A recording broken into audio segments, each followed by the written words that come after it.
Alright, time for my third video where we talk a little bit about OSR, Old School Revival. Oddly enough, while OSR games are meant to mimic the original Dungeons and Dragons of the late 70s and early 80s in all of its brutality and art and random number generation, a lot of them actually come up with some really interesting mechanics in and of themselves. Take, for example, Dungeon Crawl Classics.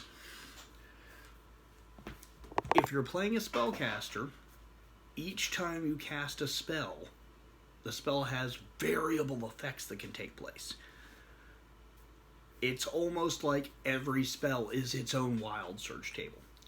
It's great, and that's not counting the oh no I screwed up casting my spell charts.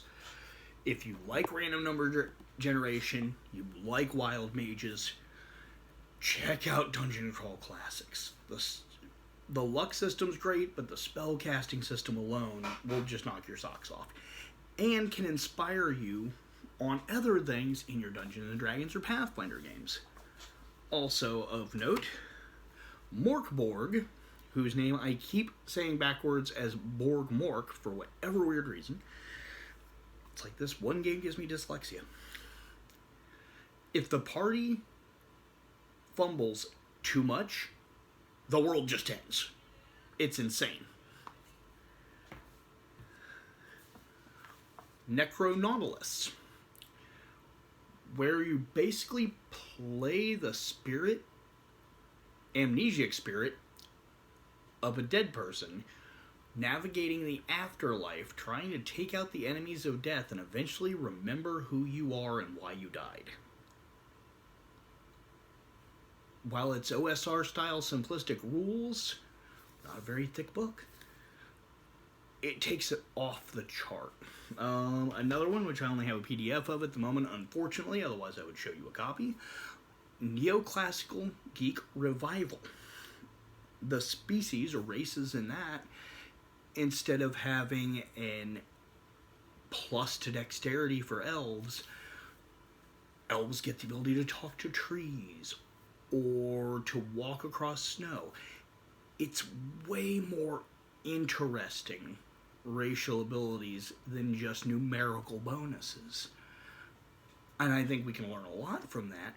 While it's technically an old school revival game, they've taken the mechanics in places that we never would have taken them otherwise if they hadn't tried to pare everything down to its essentials.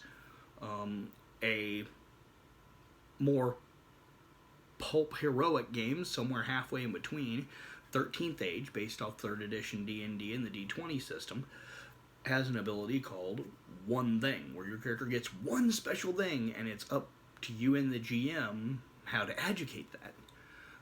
And again, really interesting ways to modify the rules. The biggest takeaway here from talking about heroic, pulp, and OSR games is these definitions, these delineations are made by us. They're not made by the game companies, they're not made by the game. It's how we view them. Just like sci-fi and fantasy, we delineate that now and further sub-delineate dark fantasy, heroic fantasy, epic fantasy. Back when all this started, there were no lines.